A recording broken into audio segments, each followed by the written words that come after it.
Happy birthday to you. Happy birthday to you. Hey. Happy birthday, dear Andres. Happy birthday to you. Thank you. Thank you. Thank you.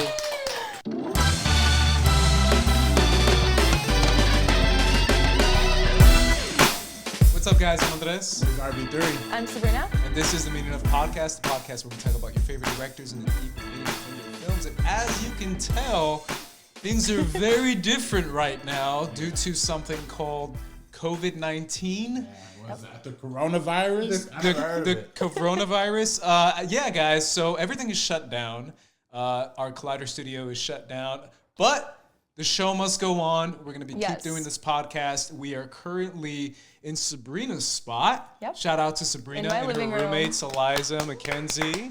We got Destiny in the crowd. Audience, yeah. We got an audience this time. Whoop. So this is gonna be our spot at least for a few episodes, I believe. Yeah. So hopefully you guys are okay with that. Hopefully everything looks okay and sounds okay. We tried We'll our upgrade. best. Yeah, this is a last minute thing. We'll upgrade for next week, hopefully. Yeah, and currently RB3 and I are going to be sharing a mic. RB3 is going to be doing most of the talking, so don't worry, guys. I will share this mic. But either way, guys, this is crazy. I mean, I don't know, what have you guys been doing during this quarantine? Because basically the whole country, the whole world's under quarantine right now. And it's like, it's insane. Like, movies are dead. Everything's dead. It's like everything's at a standstill. Yeah. Yeah, so I think just eating and drinking and watching movies, drinking water, Yeah. staying healthy, and Drinking Pacificos. Yeah. Guys, too. Stella. Cheers. Cheers. So, by the sounds of it, it sounds like you guys are cool with this. Like, how are you guys feeling during this time? Because I know it's been kind of weird. Everyone's kind of in home, kind of closed in. What's been going on with you guys? I don't know, man. I mean, you know, I've just been, no, you good. We'll do it back and forth. But yeah, it's just been, honestly, yeah, I've just been living life, man. You can't really let it disturb the life, you know what I mean? Like, obviously, like, we're kind of quarantined, like, kind of in our own, like, mini way, like, inside, like, you know, inside Sabrina's apartment right here. Yeah. So, I mean, we ain't scared of no coronavirus. You We're know what I mean? co-quarantined. Yeah, That's what we are right now. taking it seriously, though, right? We are definitely taking it seriously. This is a very serious situation. You know, everybody just has to be safe, do what they can to prevent this kind of stuff from spreading as much as possible. Wash your hands. Wash your hands, be clean. Maybe like don't lick random items and just like, you see the video of the girl on the internet? Yeah. She literally like licked a Chick-fil-A pole and her mom was like, all right, come on. Yeah. It's like, just Kids don't are the do worst. that. Yeah, kids are the worst. But either way, we talk about movies on this podcast, and unfortunately, due to COVID-19, it looks like there's no movies. So as of right now, the information we know is that AMC has shut down all their theaters. Almost pretty much every movie release date that was supposed to come out within the next month or two is not coming out indefinitely. Yeah. So for now, it looks like I think every major movie theater chain is going to follow, which means we're not going to be seeing movies for the future months, maybe even more. Who knows? What this means, unfortunately, is loss of jobs. It means people can't pay rent. It means PAs, makeup artists, ADs, people who work on set are not going to have those gigs, as well as distribution companies are going to be struggling to release these movies in the future. So if there was a movie that you were excited for, you might not be able to see it. Before we went live, Sabrina and I, you and I talked about the movie that came out of Sundance. Sometimes, rarely, never, always. Something like that. But it was I was looking forward to it. It was a pretty anticipated movie, but unfortunately now I don't think we're going to see it because it came out last week and no one really saw it because it was because a of everything small already release. going on. Yeah. And now it looks like certain smaller movies might not see the light of day, at least in a movie theater. How do you feel about that? Well, it's heartbreaking for me. I feel like we're kind of a little bit fortunate where we live in, you know, LA, New York, a little bit of Chicago. I feel like we're gonna get those smaller releases. Once this is all passed, once this is all over, we're still gonna get it. I just feel bad for some of the other people that aren't gonna be able to experience that type of movie in theaters. So that's something that I'm just like thinking about them during this time. Yeah. It's sad. Yeah, I think this is gonna either make or break the movie industry for the better or for the worse. I think it's probably going to be either the end of the franchise movies, the end of the big studios, and start the beginning of a new independence movement. I've been predicting that for a minute. I think we're entering a decade where that's supposed to happen. Or it could be the end of every other major studio except Disney, which is something you guys said off mic beforehand. Either way, there's going to be changes, but I think, listen, I was looking forward to Fast 9. I'm the only one on this planet that was looking forward to that. No, I was too. They pushed it back a whole year. That really sucks. It's $1 billion franchise. So. Yeah, I mean, they had to push it back. But and they pushed back everything. I mean, Black Widow, Bond is not coming out until November. Yeah. And November's and that was one of the first ones to do that. Yeah, and I remember being shocked by it, and now everything else has followed suit at this point. Yeah. It's scary. I personally think it's gonna be over in about 2 months. You know what I mean? I hope so. I mean that some say that's too soon, some say that's too long. I don't know. This to me, if anything, this goes to show. I mean, we were talking about the PAs and like all the people were like off work. This goes to show why we need something like a universal basic income. You know, something that my boy Andrew Yang was campaigning for in the beginning. So I'm hoping to see maybe that coming into like prominence, maybe, or just something where the government could just like put a halt on like mortgage payments or like student loan debts or something like that, or put a halt to like bills in general.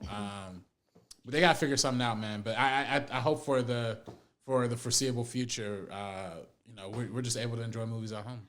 I mean, to be honest, that's the first thing I think of, and I know there's bigger issues at hand, right? There's loss of lives. There's people struggling with the virus itself. There's people who are in the hospital.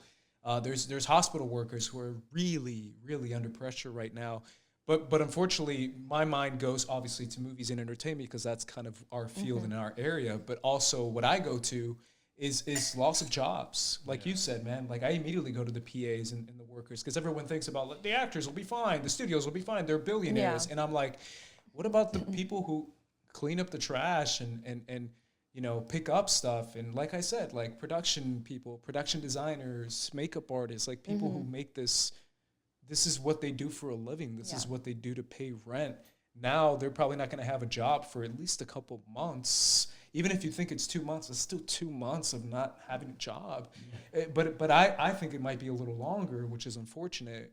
It just seems like as much as we want to focus on the entertainment aspect, we still have to consider the job market aspect, which is something that's major. And it's something that's so important. And I know I hate to be a downer for you guys, but it is kind of a downer. I feel like this is kind of a downer moment where a lot of people might not have the safety and security that others are fortunate to have, which is such a disappointment. And I think even the fortunate even everybody in this space and kind of like all the freelancers working the way that they do, a lot of them, for the next few months, they are going to be out of jobs and things like that unless they have a huge backing of some sort. Yeah. So it's sad. It's everybody else on YouTube that's doing the same thing that we are. So you mentioned that this is going to be an independent movement and it's going to start a new movement. On a pessimistic scale, because I like taking it there, because let's face it, that's where I'm at. It could be the downfall of Hollywood, to be honest. It could be such a major loss, billions of dollars lost, right? Let's say it is billions of dollars lost. That could bring down studios that were probably going to fall. I predicted certain studios would fall maybe in 10 years. Remember that in a few episodes back? Yeah. Now it might be this year where studios just fire everyone, like 5,000 jobs lost. Yeah. Studios just close, which eventually leads to the future that I've been predicting for years, RB3, and that you and I have talked about for years. And that's my future of something that I mentioned quite a few times, of movies being exclusively major blockbuster movies only in theaters and everything else is on streaming. Because let's face it, now streaming is the only winner of this whole coronavirus thing. Yeah. Because everyone's inside, so all they want to do is like watch it. They want to watch something to like distract themselves. So Netflix, HBO, Hulu, all these platforms are kind of the ones succeeding off of this dark time. And it seems like movie theaters are only going to show the major movies. So it kind of leads to like what you're saying. You think independent. I think it's going to be all independent movies are going to be on TV at home. And then the major blockbusters are the ones that are going to come out in theaters, which could lead to a downfall of Hollywood where, like you said, in Cloud Atlas, man, it's Disney's. Yeah. Disney's on in theaters and everything else is in home at streaming. Is that a future that we're seeing? That's kind of already been in a little bit of progression lately. Like, look at something like Big Time Adolescence that came out on Hulu this past weekend, and then it was showing in one theater in LA. I don't know how many other ones around the country. But then you see like Onward has like all these like theaters like blocked off, like multiple theaters in one place. So it's crazy. It's kind of already happening. Well, I mean, in concern with the Disney thing, I mean, there's a lot of things that you could go into like different avenues, like off this topic, right? Like in terms of like Disney films, I mean, they both have the potential to profit off of this coronavirus thing as much as they have to not. Obviously, like losing the parks and losing like merchandising is a big deal, but I think if they wanted to take Disney Plus to the next level, if they wanted to take Hulu to the next level, they could have just put all the films that they were planning on releasing in theaters and just drop them on those platforms, and those would explode. Now, would that ever happen? I highly doubt that because there's deals that have to be made with the theaters. There's relationships that got to be kept, like international distribution. International distribution. Disney Plus is only in North America right now. Is it? Yeah. Oh, yeah. So internationally, that would not work. Yeah, but that could be this could be an opportunity where they put all their effort into expanding that. Or I think the more likely scenario is going to be that they take one of the biggest hits they're ever going to take. I know there's reports coming out that the entertainment industry in general was losing like $17 billion this year just off the coronavirus mishap. So I mean, can that bring down Hollywood? I'm being real. Like, can that really bring down the entire movie industry as we know it? Because let's face it, I don't think the movie industry has ever faced something like this ever. Not this kind of closure. So it seems like, can this bring down almost like I'm talking like a 50% like everyone who like moves to LA now has to like move back home because let's face it, there's no jobs out here because only 2 studios are hiring to make movies. Is that a future we can see where now it's a conglomerate? Only these 2 studios make movies. Half of Hollywood is cut in half because people just come out here to make movies. What's the other studio too? Warner Brothers and Disney are the 2 ones that are going to stay. I see Netflix even. Well, Netflix is a streaming platform though. Yeah, but they're basically the biggest. I mean, outside of Disney, they spend the most money on content, more than Universal, more than Warner Brothers. So I think if anything, they're always gonna survive this. They're gonna come out stronger because of this. But I think if anything, there's gonna be, the end of like the big studios. I don't think the studios are ever gonna officially fully close their doors. But I think this is going to lead to like a restructuring. I think this is going to lead to like new ideas. I think if all the creatives out there like listen to this podcast, this is more than the perfect opportunity while you're off of work. Just take your time, like write some movies, like watch. And when this coronavirus thing is over, they're going to be looking for content. Like they're going to be looking for stuff you write those scripts, you get those storyboards ready, you get those movies ready. So by the time this is over, there's a new wave of cinema that's going to be coming our way. So I think that's the perfect opportunity. Instead of just wasting your time inside for 2 months and, doing whatever. I'm shocked at your optimism, man. Because what I'm seeing is loss of jobs. I'm seeing mergers. I'm seeing studios that are going to go under and studios that are going to buy up IP and property. Paramount, bye-bye Paramount. Now it's going to be bought out by Warner Brothers, bought out by Disney, bought out by another company. Just like Disney bought Fox, Disney's going to be like, these companies are going out. No one's having jobs. I can just buy the IP, go back home to wherever you're, Louisiana or whatever, all these people that work. And now I have this property, and now I control the movies. I control the industry. I make the movies. And that's kind of, I think it's a dark future in the sense of theaters, right? Yeah. Because all we're talking about is theaters. We haven't gone to streaming yet, which I want to focus more on the second half. Yeah. Well, the thing is, like, already in theaters, as I said, with like stuff like Onward, those are getting the box office money because theaters are expensive. Each ticket is expensive. If you're going with an entire family, you're spending like $120. So what you want to go see are the bigger films, not the smaller ones. Unfortunately, even though I personally choose the smaller ones, that's just not what the general movie-going audience does. So it makes sense. Like, it's not like, it's kind of almost inevitable at this point, and then something like this is kind of a catalyst that is going to bring it to that point. Yeah, I definitely do think people are waiting for the bigger movies to see in theaters. That being said, I don't think people are going to be willing to wait a year for something that they're expecting to come out now. Like, I don't know.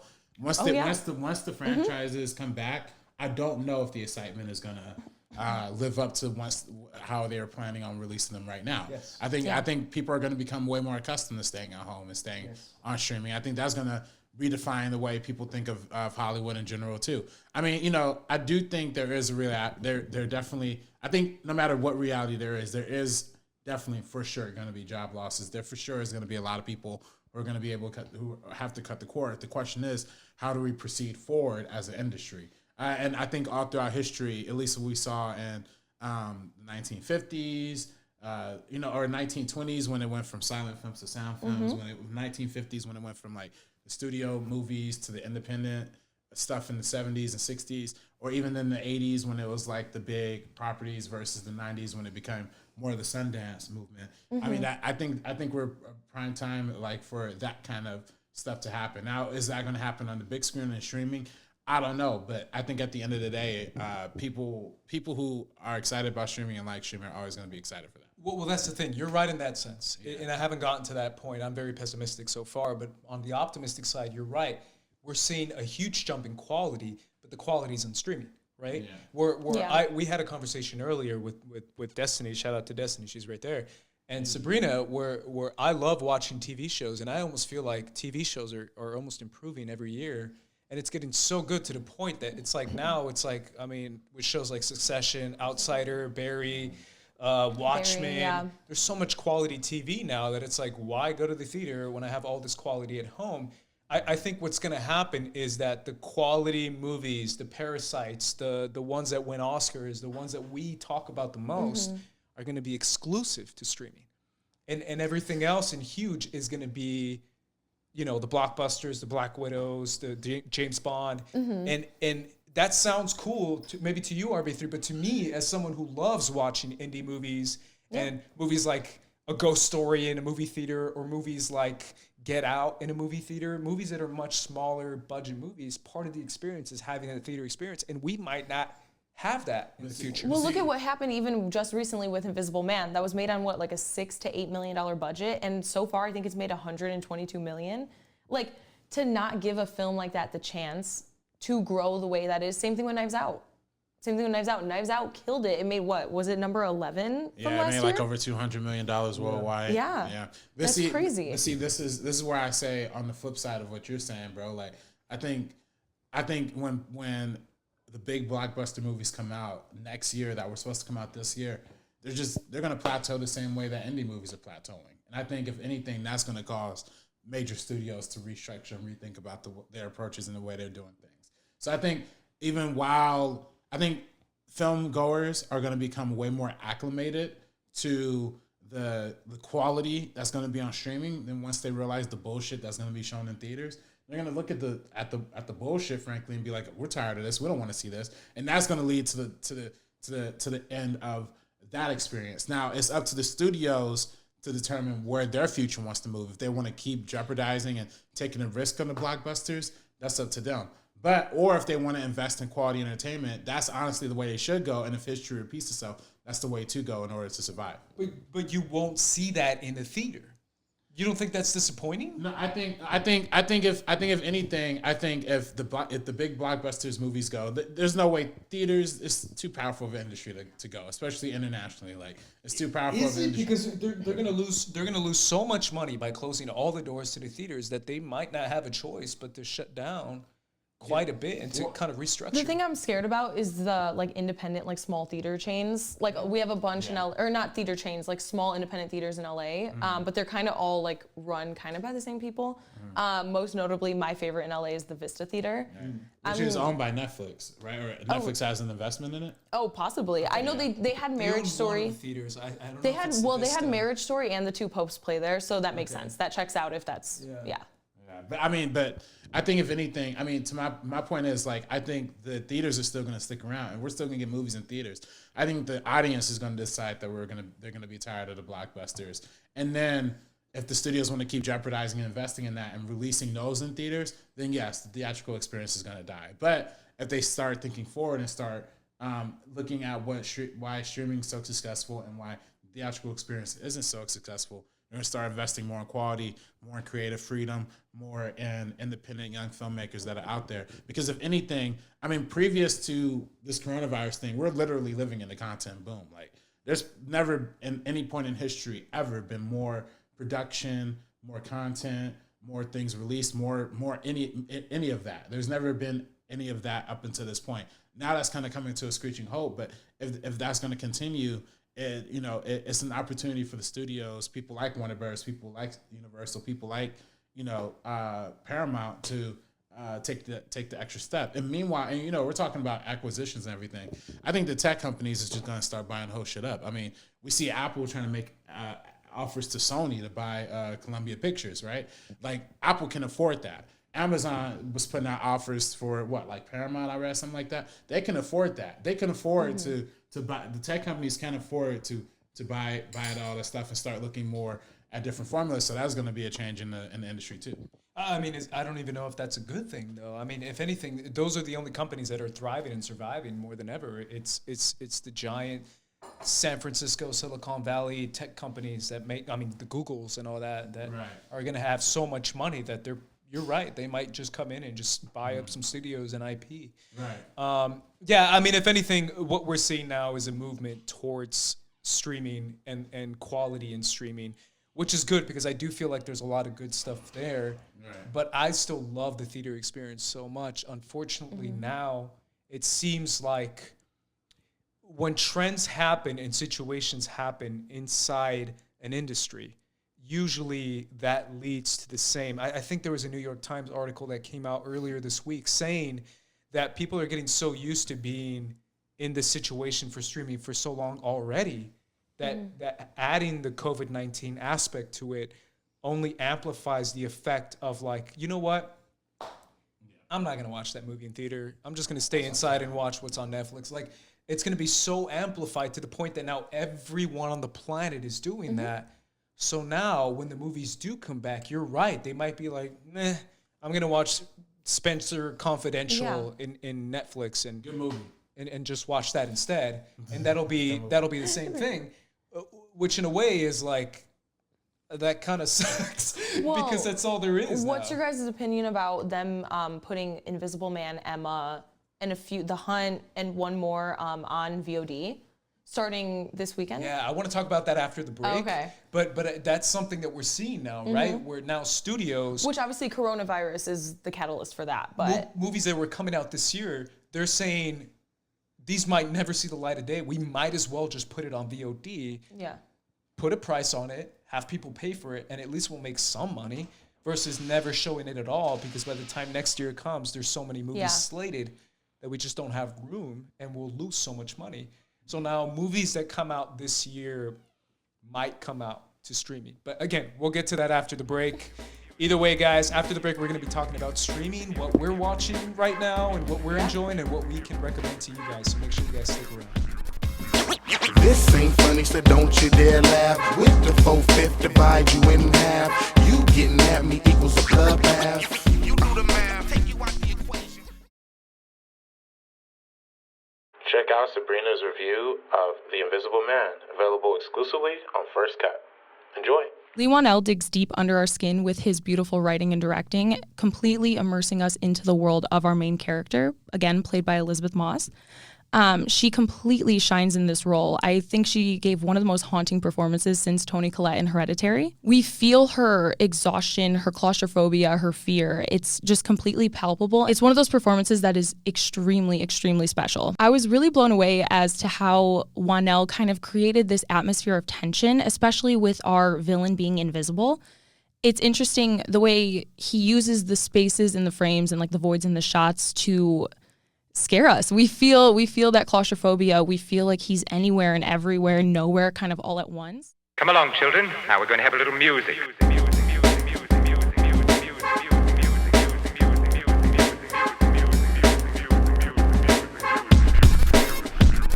What is up, guys? We're back. Obviously in the new spot, in the new digging it. Yep. Now I feel like all the focus about COVID-19 has been talking about the movie theaters, its closures, it's pretty much shut down. No groups of people are allowed to gather. What I said in the beginning of the episode is that the only platforms that are really profiting off this is the streaming platforms because everyone's stuck at home. Drive-in theaters, y'all should have took note and figured out a way to get y'all working through it because that's a real profit opportunity for coronavirus. Yeah, I mean, it would have been great. Yeah, it would have been great. Unfortunately, you can't get corona from inside your own car. I mean, that's just facts.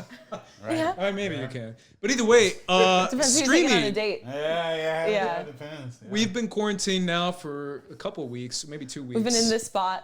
Yeah. just literally. We've been waiting right here. Yeah. So I wanted to do a top 5 things to stream recommendation to watch for our good First Cut listeners out there. Shout out to the Meaning Of listeners and fans. So let's do 5, 4, 3, 2, 1. We can do each one of us and kind of what we recommend right now to stream because let's face it, that's what we should do right now is stream quality content. And let's start with you, man. What's your number 5? My number 5 is the easy one. I've recommended this movie a lot on this podcast, and I can't recommend it enough. And we've talked about it at length. Is You're Never Really There. You're never really here. Never really here. Yep. I'm sorry, You're Never Really here. Yep. Joaquin Phoenix. Yeah, well, starring Joaquin Phoenix, directed by Lynn Ramsey. That's one of the best films we've seen in recent times. It's on Amazon. It's an Amazon exclusive. So it and it's a real psychological evaluation of what a serial killer or something might be going through. It's really crazy. To me, it's one of the best films I've seen in a long time, and it's perfect for streaming because it's like such a personalized like experience. So that's my number 5. Definitely. I love that one. My number 5 is Cabin in the Woods, which was just added to Amazon. So I'm super excited about that. I watched it this morning. It's this like kind of like really meta comedic horror film. It's still scary and the funny parts are funny and they toe that line with the tone absolutely perfectly throughout the entire film. Have you guys seen it? Oh yeah. Yeah. You've never seen it? No, I've never seen it. Oh my gosh, I know you it's definitely. the Drew Goddard one. Yeah, right? yeah, you Chris definitely Hemsworth. have to. Joss Whedon wrote it. Yeah. Oh, really? Yeah. Oh, there you go. You're gonna get me to watch it now. Yeah, I mean it's Yeah, Josh no, Whedon, it's a lot of fun. It's a really fun film. It gets you kind of thinking about a lot of things because it's meta. I don't want to give too much away, but definitely recommend that choice. It's crazy. You guys picked 2 Amazon ones. You guys and your Amazons, I man. have so many I don't even Amazon have ones. Amazon. A lot of people don't have. I know. I have your account. That doesn't count. I pick platforms that I actually use. No, I'm playing. What I've been doing during this time, I wanted to start watching new things, right? Yeah. So I want to give a shout out to something. It's not going to be my number 5, but I started watching Dirty Money on Netflix. Okay. Which is like it's a docu-series based off kind of companies and how they've used corrupt systems in the past. Okay. And it's literally like one episode is a documentary, which is amazing because I'm really in documentaries right now. I've told you guys that. Yeah. Because again, I've been thinking about doing one. And one that I recommend, a series that I will be my number 5, is something that is very much me. But let's face it, this is what I do. It's a series on Netflix, another docu-series called Explained on Netflix. Have you seen that? Yeah. From Vox. It's incredible. It's 20 minutes long, so it's super easy to watch. Yeah. And it's basically one topic and one subject, and they break it down, the conception of one thing, whether it's like they do the diamond industry, and where did that come from? And why did diamonds become so popular? And then they talk about the marketing campaign. They talk about pirates and what did pirates begin and what did it mean to be a pirate back when the pirates were on the sea to what it means to be a pirate now on the sea. They talk about the mind. They have a series where it's just 5 episodes on the mind. I swear the mind episode is where I got in. The mind episode is crazy because it's literally just me, where they literally just talk about like, let's talk about all the things that happen in your mind. You can have OCD, ADD, and they explain it, insomnia, and I'm like, oh, that's me. I'm like, literally, they're naming all the symptoms and all the stuff that goes on with your head, and I'm like, I am messed up in there because they break down like each like disorder. They talk about the structure of the brain and what it means. And I know I'm boring the crap out of you guys, but I'm telling you, 20 minutes. We'll get back to the fun stuff. You'll learn something. It's cool. It's fun. It's really entertaining, and you can learn something. I recommend. Explain. So, your number 4, RB3. My number 4. I'm gonna stay on the Netflix wave. I'm gonna give a shout out to Paul Thomas Anderson. He currently has 4 movies on Netflix right now, if I'm not mistaken. He has Magnolia, which is one of my top 5, maybe top 3 favorite movies of all time on there. And then The Master, obviously, which I put on our best of the decade list. And then he has another one on there too. It might either be Boogie Nights but he has a lot of movies available on streaming right now too. But the one I actually want to shout out is the short film, a 15-minute kind of short film / music video thing. Starring Tom York from Radiohead, called Anima. It's like have you heard of it? Have you seen I haven't seen it, but the album. Yeah. It's on Netflix? It's on Netflix, yeah. It's like a 15-minute short film. It's directed by Paul Thomas Anderson. And it's literally like experimental music video, short film type. And it's really, really interesting, really, really fun. It's a Netflix original, actually, too. So Netflix backed it, and it's one of those like rare short films that like you could tell has a big budget.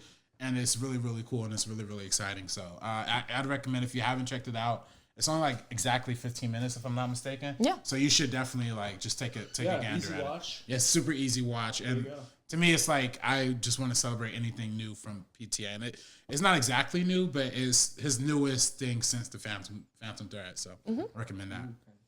Yeah, my number 4 is Under the Silver Lake. Oh, okay, I know that's okay. like Oh, no there surprise. you go. No surprise. How many Yo, times mix have it I up, said girl. Hey. Mix it up now. Come on. No, well, because nobody has seen this movie. Nobody has seen it. It's insane. I saw it based on your recommendation. Everybody I've talked to, I've forced people to see it. I'm like, okay, I've seen it probably 17 times because I'm like, all right, I have to sit down and watch this again to make this person watch it with me. Right. It is so good. It's so interesting. It's extremely refreshing. I mean, neo-noir set, like, in Los Angeles, kind of focusing on Hollywood. I mean, if you watch The Meaning of, like, we all like care so much about Hollywood, and it shows like the dirty, gritty parts of it and things that happen and all these like insane theories, and it's obviously extremely exaggerated, but it's such a cool idea.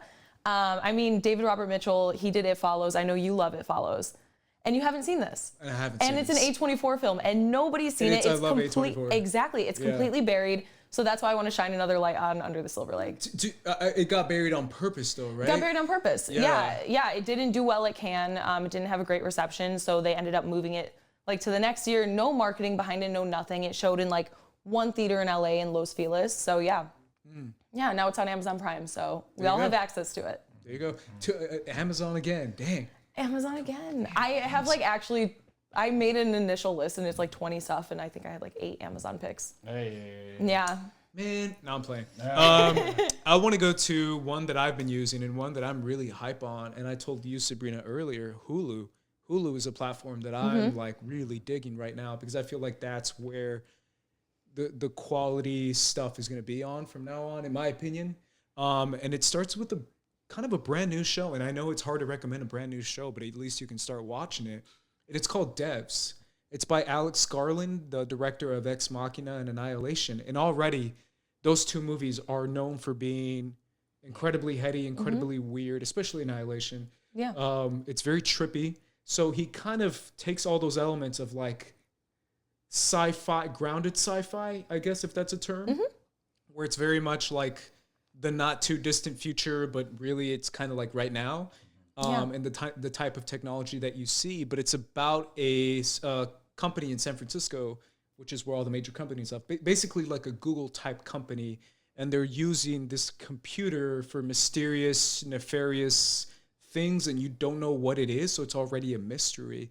And in the beginning of the episode, you kind of follow these characters trying to learn what this company is doing with this type of technology, and it's really fascinating because it's something that I've been passionate about for years, talking about like who controls the technology, and it's all just one city. It's San Francisco that has all that power and all that money. It's one of the most expensive cities in the world to live in, and they talk a lot about that kind of power and control being given to the few, and it's really interesting. And it's only been 3 episodes on Hulu, and it's a Hulu FX exclusive, meaning they partnered with FX, and it's exclusively on Hulu, which is something that's never been done before. And I feel like that's where FX is going to go because FX is now Disney. Yeah. So now Disney's like, what do we do with this? This is way too edgy for us. Let's just put it on Hulu. Right. So they're putting all their quality, cool, weird stuff on Hulu. And this one is just like, it's fascinating. If you like any type of tech stuff in general, I highly recommend this show. Yeah, that's dope, man. You told me about that before, and I'm really looking forward to watching that one. Yeah. I'm gonna stick on the Hulu wave. Personally, there's well, for one, I want to give a shout out. We always talk about A24 on this podcast, A24. Of course. They do amazing work. But they're a great independent studio, probably the best. But we never shout out Neon as well, because Neon has a bunch of bangers that nobody's really talked about. One in particular, this is not my recommendation, but I'm gonna still check this out. Also on Hulu. Ingrid Goes West. That one's yes. yes. You watched that movie? Yeah. So you know the O'Shea Ice Cube son in that movie. Like, he's basically me. Like, he's literally like. No, I gotta see it. No, you have to watch. No, I gotta see it. It's literally like he wears a Laker jersey the entire movie, and He's like, that's me. Yeah. He talks about Batman nonstop. He smokes he vapes a lot. So that's me. But. Yeah, that's definitely me. But the other Neon movie that I want to recommend that I think I mentioned before, like maybe one other time on this podcast, is Assassination Nation, directed by Sam Livingston, who does Euphoria. Yeah. And it's like a really, really trippy, weird, like super out there kind of almost like revenge movie. Like it kind of markets itself as like this like badass group of like women like who band together, but it's also more than that, and it builds to that point, and it's a lot. I mean, I don't really want to explain it because I don't really want to like spoil any of it. Yeah. And it's divisive. I think it has I think it almost has like a 50% Rotten Tomatoes, and like really like weird audience score too. But I think it's really bold and brave, and you can see the early steps of what he did with Euphoria, especially in this, like in terms of style, in terms of directorial style. It has a lot of brilliant uses of like split screen, which I've never really seen before used in movies the way it's used there. And yeah, I'm a really big fan of that movie, and it's recent and has a lot of up and coming stars in there too. So I highly, it's like Spring Breakers, but like different, and the ways that's different, I don't want to spoil. So Yeah, definitely. yeah, Definitely. I recommend. Yeah, I'll stick on the Hulu wave too. I'll say Big Time Adolescence. Oh, okay. Yeah, starring Pete Davidson. I think it's written and directed by Jason Orley, who I'm not super familiar with, but I really, really love this film. It's kind of this like coming of age story. I mean, it has so much to say in such a subtle way, and it's something I'm a huge fan of. So I don't want to kind of say what it's about. I guess it's just like growing up in like the suburbs, kind of like hanging out with older people, seeing where they end up and not wanting to end up kind of in that position, Right. So definitely check it out on Hulu. It just came out, so it's a super recent. I saw the ad when I clicked on Hulu, and I was like, oh, Pete Davidson. We just talked about Pete Davidson in the Eddie Murphy episode. He killed it. He killed it. Nice. He really did. Yeah. Good to hear. Good to hear. Yeah. I'm also sticking on the Hulu vibe, and this is my number 3, I believe. And this is where we're at, just to keep track, I guess. A show that I literally just started watching, and I binged like a ton of episodes already. I'm almost done, but I haven't quite finished. Have you guys seen Rami on Hulu? No. I know It won the though. Emmy for Best Comedy. Yeah. And I was like, what is this? I'm not going to watch this. Yeah, No, it yeah. did. Oh wow, I missed it. Yeah. And it's about a Muslim guy. Okay, so it's about a Muslim guy who's exactly my age. Literally, like I looked it up, and I'm like, I'm a week older than him. Oh shit. Which is like his birthday's in March too. And birthday, it's Rami. about how his life is how he's living in, I think in New York or New Jersey, and it's this weird mixture of like, I'm cool, but I'm Muslim, and it's that weird vibe where no one's ever really cool. And I know I'm already kind of breaking the mold, which you guys are like, oh, that's why you like it. But yeah, it's kind of true. Where I'm not Muslim, but it's always that weird vibe of like he goes to parties and he's like, hey, and everyone's like, yeah, but I don't drink. Oh, that's kind of weird, and everyone's kind of put off by that. Where it's like he never really gets fully accepted, and he learns more about his community and his tradition, as well as adapting to like American lifestyle and American living. It's really it's supposed to be a comedy, but it's a lot more serious than I thought it would be, and it's really fascinating and interesting. And it's about a group of people that a lot of people don't talk about, which is like the Middle Eastern community, that again doesn't get a lot of good portrayals on TV or in movies still. So it's good to finally see that positive portrayal, and it's fascinating because again, people always talk about Muslims, but what is really a Muslim living in America? And that's what you get in the show. It's really interesting. So that's my number 3. What platform is that on? Hulu. Hulu. Yeah. Okay. That's dope. Yeah, definitely. Yeah. I want to check that. I didn't know it won the Emmy for comedy series. That's dope. That's interesting. For me, I'm gonna go. This is my number 2, right? So this is something I literally just started the other day, and I only finished the first episode. So it could go to complete dog shit. I wouldn't know, but at least the first episode had me really interested, had me hooked, and that's Hunters on Amazon. Oh, really? That new one with Al Pacino. Jordan Peele executive produced. Yeah. Okay. I don't know who else is exactly behind it, but and Logan Lerman is like the main star of it too. Yeah. Logan Lerman. I know, but he's good in this. That's a throwback, right. He got replaced by Timothy Chalamet, is what I heard. As a sweetheart. Yeah, exactly. Zen white boy. As a skinny Sad white boy. Yeah. That, to be fair, that's like a tweet I read. Like, so Timothy Chalamet replaces Logan Lerman as like. But he's the OG, and he's gonna bring it back. Yeah, that's true. With yeah. Hunters. Hunters. There we go. You gotta bring it back. Watch it be the worst show ever. No. The first episode was fire. I mean, like, I thought it was gonna be. Somebody told me it was like Inglourious Basterds. It's not exactly like that. I could see where they're going with that comparison though, because it is like highly stylized, but it is like also really, really brutal and really violent. And like the first episode really is less about the actual premise itself, but more about like showing you the horrific like Nazi like people in general and like what they were doing back in that time. Because it basically takes place in 1977, and it's about how there's Nazis who were in World War II, but they're like living undercover, like inside of like America, basically. And then like and then a lot of the first episodes like flashbacks, like the Holocaust stuff, and it's really intense and really out there. But it's also kind of funny, and it has a very bold style to say the least. Like a lot of Dutch angles, a lot of like long takes, like one areas and stuff like that. And it's really interesting, very vibrant. At least for the first episode. Again, this could go to complete dog shit, and I have no idea. But I hope it's good, like based on the first episode, because I'm really down for it. So that's my recommendation: Hunters on Amazon Prime. Big ups to that. All right, so my number 2 is Haunting of Hill House on Netflix. There you go. Yeah, speaking of long takes. Yeah, no, you really, really should. If you like anything scary and you can kind of deal with that, but it's like scary and very plot heavy in a really, really good way. And I mean, like talking about style, Mike Flanagan, he just completely shines like doing all of this, the long takes he does, like all the little Easter eggs you can go through and you could see like ghosts in the background of the house. It's absolutely insane. Like if you actually pay attention to the backgrounds, he has like extras just sitting there just staring, and it is bananas scary. Like I really wanted to swear, but I think we're monetized now, so it's batshit scary. Hey. But like it is very, very intense, very plot heavy, and it follows this like non-linear storyline of a family, and it's them when they're kids and where they're adults, and as adults why each of them are a certain way from an incident in their childhood that impacted them, and it is incredible. I never really binge watch anything, but I did I think in like a day. Yeah. I finished that entire series, and then really?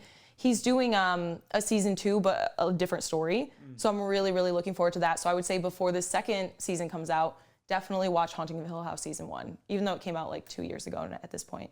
Wow, good one. Yeah. That's one I've wanted. How many episodes is that? Do you know? I think it's only like, it's one of the shorter ones. I think it's only like 9 or 10 or 11 or something like that. Okay. Yeah, but like I watched them like it was one long episode. My attention was there 100% of the time. It's incredible. Part of me is kind of afraid to start. It's not like, it's scary, but it's not that.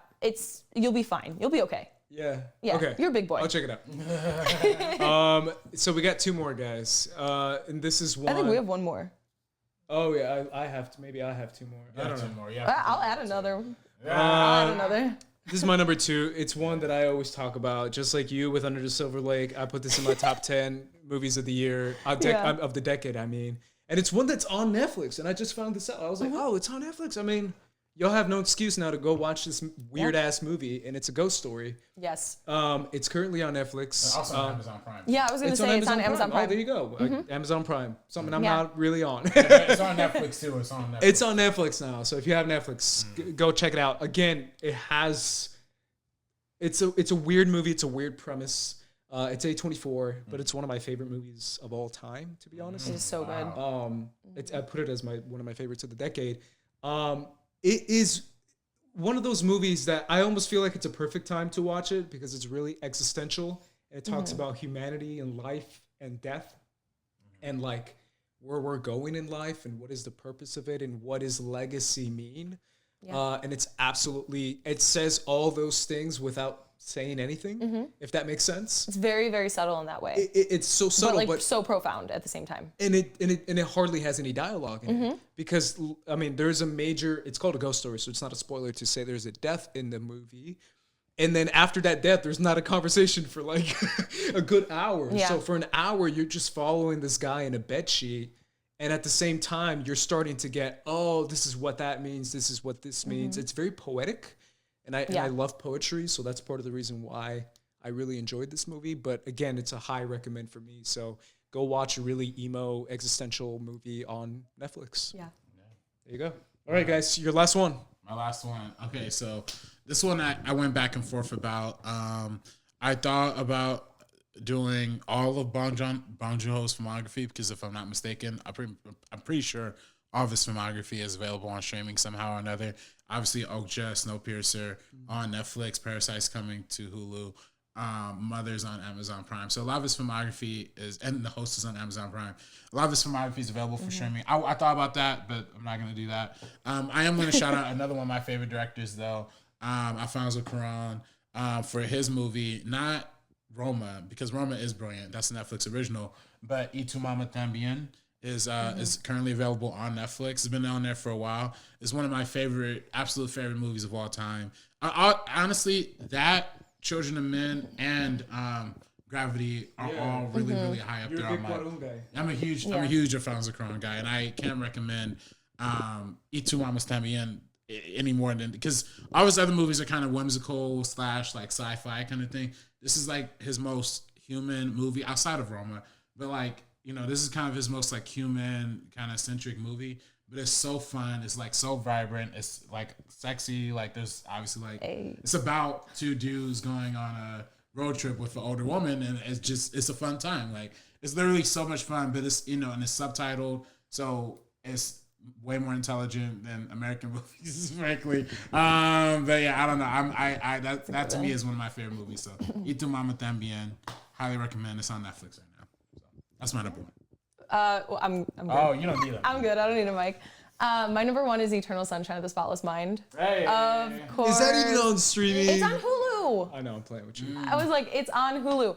And no, I know a lot of people haven't seen it. You know, it came out, I was like 6. So a lot of people my age haven't really checked it out. And like, it's this beautiful, visceral movie. It combines the romantic genre with science fiction elements. It's like a romantic drama with all of that, and does it so beautifully and jumps back and forth. I don't want to give anything away for anyone who hasn't seen it, because it is like, it's one of those movies you have to go into without knowing anything, you know? Just that it's fucking, you guys, oh, sorry. No, please, curse. No. I encourage it. It's one of those things. Fuck the monetization. Well, I don't know about that. I like you. But no, like you guys have both seen it. Yeah. Right? Yeah. So it's just one of those that it just stands out. I think it holds up so well. Jim Carrey and Kate Winslet's performances in that film are two of my favorite performances of all time. Genuinely. And John Bryan's score. Oh yeah. Absolutely incredible. I saw him live one time and he was amazing. Yeah. Yeah. Oh, that's another thing I forgot to say about A Ghost Story. The score is incredible, and that's like most of the movies, the score. But it made me think, there's not a lot of sci-fi romance. That's a good way to put it. Yeah, like Eternal Sunshine of the Spotless Mind, Her. Yeah, that's on Netflix. Which is also on Netflix, which would have been, if we had honorable mentions, that'd be on my honorable mentions. Interesting genre. I don't know if there's another one I can think. Obviously, that's why it's something completely unique, and that's why I feel like it's something that everybody has to see, because Her was my number one film of the last decade, and it's in a similar vein as Eternal Sunshine, and Eternal Sunshine is my favorite movie of all time. So that's why that science fiction, like romantic drama, that melded together just creates something really, really special in my opinion. Have you seen Your Name? No. Okay. I haven't. You've been talking about this movie. Yeah, you mentioned it to me. 4 years. It's that old? This movie. Yeah. Damn, I thought it was new. Okay. Yeah, well, technically 2016, 2017. Damn, so really 2017 is I think US. December in Japan. December 2016 Correct. in Japan, and then Correct. 2017. It's anime. For anyone who doesn't know, which means like, No, I'll check tune it out. I mean, is it on streaming? No, unfortunately. Okay. They have, yeah, they do. Yeah, they might, maybe. Okay. But I know they have a silent voice on Netflix, which is similar, but Your Name is like a sci-fi romance movie. I'll check it out. Which to me, like, to be honest, I've been recommended so many Netflix, like, not Netflix, so many anime romance. People really like anime romance, and I don't. Sorry. I like anime gore and anime violence and sci-fi. And this one kind of, I was like, okay, romance, sci-fi. Okay, sci-fi. You don't like the cooking show? What's the cooking show? Oh, What's that one called? Food Wars? Food Wars! No, bro. You watch Food Wars? I watched like 2 episodes. No, bro, don't start with Food Wars. That's a crazy show. That's a wild ass show. Oh my God, can I have one more honorable mention? Sure, really fast? of course. Love Why is not? Blind.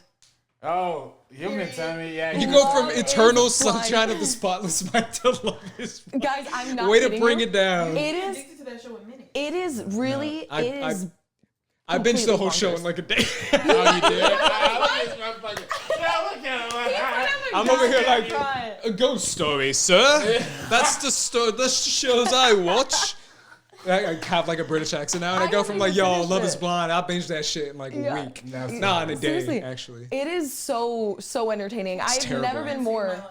I have never been more entertained in my entire life. Can I actually go to you Genuinely. guys? I mean, obviously, this is like going to the crowd for a question. What do you want? I know you said you had some have to get on recommendations. camera if you don't want to. You shout it I out. can stand up. Shout it out. Yeah, just give.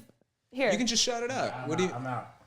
No, just shout it out. Yeah, shout out. Destiny. Wait, shout and we'll talk about it. Here, just give me the Yeah, mic. of course. Okay, so I have some recommendations. That's Destiny, by the way. Yeah, I have some recommendations. So first of all, my favorite show of all time, completely on Netflix, is Mad Men. Okay. You're a hater, say what you want, but it's a great show and you can watch it all. 50 episodes. How many episodes? I don't know. Total? That's a lot of seasons. I don't It's a lot of know. seasons for sure. But you know, Yeah, well, it's we have time. consistent. We have time. time. We have time. Damn it. If you're looking for a new drama and you have HBO, I would say watch Watchmen? Watchmen? no, Barry? no, Outsiders? no, with Meryl Streep and Big Little Lies. Big Little Lies. Okay, wait. Okay, I'm a Big Little Lies stan. I'm a Big Little Lies stan. If it's a little slow in the beginning, but for you guys, no. But For the uneducated mind. You know. no. But it's so good. Yeah. And then Watchmen, good, of course. Handmaid's Tale on Hulu. Post on FX. Actually got more than that. Yeah. One sec. For movies, a random movie that I watched the other day is this movie called like Water for Chocolate. It's in Spanish. It's just like a magical realism, some weird shit. Just I Yes. recommend. And last but not least, okay, I'm gonna second Love is Blind because Cameron and Lauren saved my life, and real love does exist. That's what's up. You don't think All right. anyone else? I'll Wait. take the mic. Oh no, Does someone first. say? Oh wait. I was just gonna say, y'all don't think Cameron's like? I thought this boy was tripping the whole time. Like, I haven't finished yeah. it. Like, I love Cameron. I love her. What's her name? Lauren. Lauren's great. Like, Lauren was like my pick, to be honest. Like, I that's the haven't one I finished would have been like, Lauren. But Cameron was just like, yeah, I'm just in love, y'all. And I'm like, bro, you've been talking to her for 2 minutes. This guy fell in love so quick. I liked Cameron. This is like a Love is Blind. No, you guys need to have a Love is Blind episode. Then I'll come on the camera. Then I'll come on the camera. Then I'll really have something to say because we hate Jessica. We love Cameron and Lauren. Now you both get 10 Say picks. something. Yeah. Anything on streaming services, movie, TV At show. least 7. So I don't know if this is on streaming services, but I watched The Invisible Man. Hey. Yes. And it VOD. truly was the best movie I've ever seen. Hey. Ooh, Like, shit, we I gotta watch need this to out. watch it again, and I want to watch it again after that. So And yeah. yeah, so that was my roommate Eliza. I made her watch Invisible Man. Go Eliza. Actually, that's really great that you picked that one because it is going on VOD this Friday. So I think the time the episode comes up, it'll be on VOD. Let's finish up with that real quick, just because I don't have the mic. We'll talk about that. So now streaming platforms are going. By the way, my number Oh, one. Mackenzie. Mackenzie, you got You gonna shoot? You want to? You don't want to say? Okay. All right. Yeah. Chernobyl. You got enough for all of them. Yeah. No, pretty soon I'm gonna have my own episode, and it's just gonna be me sitting. Yeah, nah, you work. Chernobyl is Yeah. my number one pick. Ooh, Oh, Great. okay. It's Great five. being so long. It's 5 episodes long on HBO. Oh, No, it's 5 episodes HBO. It came out last year. It won. the series. It won the Emmy. Yes, it won the Emmy. I still think When They See Us is slightly more effective, but Chernobyl is just 5 episodes of like pure horror. Like it's horror. It's a horror show basically, but it's about real life, which is even worse. And I recommend it. 5 episodes, binge that right now, and you'll learn about history that I didn't even know about, to be honest, because I didn't know about 80s Russian history. I just don't. But it's fascinating, incredible, and relevant to today too because of the pandemic. Absolutely, yeah, because it talks about like what do you do when everyone's gonna die? You try to find a way to. I mean, some of us are gonna die. But either way, so now movies are going to streaming, like you said. So Yeah. we got Invisible Man coming out Hunt. soon. The Hunt. No, on Friday. On Friday, they're dropping Invisible Man, Emma, The Hunt, and Friday one by more. today? Friday today when this comes out. Yeah. Yes, when this episode airs, they're dropping all of those. Do you think more movie studios are gonna do that? I think so. I think they're gonna make. Well, who mentioned Trolls? You mentioned Trolls. That would be me. Yeah. But then Trolls it is was VOD? coming out on VOD the same day it was supposed to hit theaters. Yep. Yeah. So I think with everything that's going on right now, with maybe these kind of films being the test, how well this does, which I think it's going to do really well. Who wouldn't want to sit at home and watch Invisible Man while you're like hanging out in your like comfortable space if you're too scared to go see it in theaters? Also Trolls. Yeah, And also Trolls. Yeah. Go ahead. Oh no, I was gonna say for a movie like The Hunt, I think that really got the biggest shaft out of anybody because it did have an original release date that was actually kind of perfect. Then it got moved into this Corona thing without like any precedent. Yeah. So now it kind of, I mean, I hope people see it on VOD. I haven't seen it yet. I haven't seen The Hunt. Yeah, but I want that. I do. I want to pay for it too because I want it to be successful as just the middle finger to them pushing it back to begin with. So Yeah, absolutely. Have either of you seen The Invisible Man? no, Yeah. I haven't seen Oh, it. you have seen it? I thought we didn't talk about it. Huh? No, I never ended up. I did my review by myself. Oh, that's right. You haven't seen it. Yeah. No, we'll do it another time. Okay, yeah. It's way too much to get into, but Oh no, I'm not doing a review right now. I But did I was see it. asking like Yes. if you agree like about seeing that kind of if, no, it's if you think perfect about because let's face it, it's been 3 weeks since it came out, right? yeah, Or 3 or 4 and weeks. it did very very well. But now it's So now I can just make completely more shifted. That is- money when you're Yeah. at home. It's a perfect way to get studio movies to people at home and have them pay a similar to the same price as they would pay in a movie theater and still get the profits for it and still have success off it. If anything, it's a win-win because people at home are desperate to watch something. Right. And if Yeah. I told you Trolls is coming out next week, you'll be like, oh, I'm watching that. Or Invisible Man, you can see it with your friend next week or stuff like that is a good opportunity for studios to be like, hey, there's people at home. Might as well release it at home and have them pay for it because either way they're gonna watch it. Yeah, and also $20 flat rate. Like if I live with 2 other people, like if That's we not like split it, bad. that's the price of one ticket. It is the price of one ticket. Well, I'm The using this irony- as an example, that's but this is literally the what you price of pay. one movie ticket is $20. But if you live with like a few people, you guys could all split it if you really want to watch a certain movie that's coming out on VOD. You own it at that point too, so it's like. Really, I heard it was a 48-hour rental for these. Wait for 20. Wait, I'm sorry. 20 for a rental. But for a brand new movie that's not on official. Hold on. How much if you're going, for example, I go to the ArcLight. That's like my exclusive theater. Yeah. You pay $20 to see a movie there. Yeah, but And you see it one time. But you're watching it at a theater. I mean, that's my difference.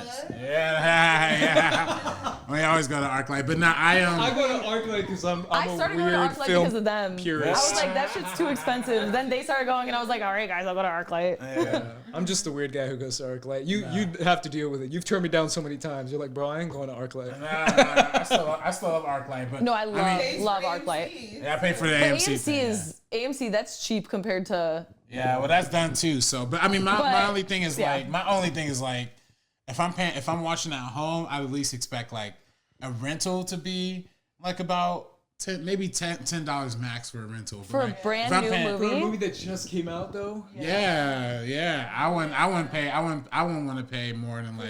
I don't think that's profitable though, because Yeah. you're what. Well, movies. Okay, wait. Let me stop. Let me stop you I right can there. Let me pay stop you. $10 and then I can invite 20 people in my house. Let me stop you right there. No movie studio is profitable. No movie That's studio true, is that's profitable true. ever. Not even Disney. But I'm They're saying not like profitable. at least making money. Yeah, but they the way that these accountants work that shit out, you know they're gonna. No, figure I out a get way. you, man, but I'm at a point now where I watch UFC fights, Yeah. and those things cost like $60-$70. Yeah, I know, but that's bullshit because they last like 30 seconds. That's what I'm saying. So I'm at a point now where I'm like $20, I'll pay it.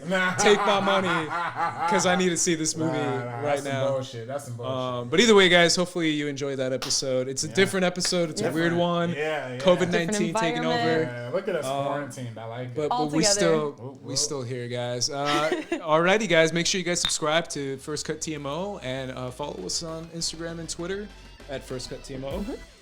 And on YouTube, subscribe to Yeah, YouTube. like this video, subscribe, do all the that things. jazz. Support your favorite creators, not just us two, everybody else on YouTube right now that's going through this. Yeah, exactly. Yeah. You can follow me on Twitter at Squad Leader Ace. Follow me at Director RB3. At Sabrina X Monica.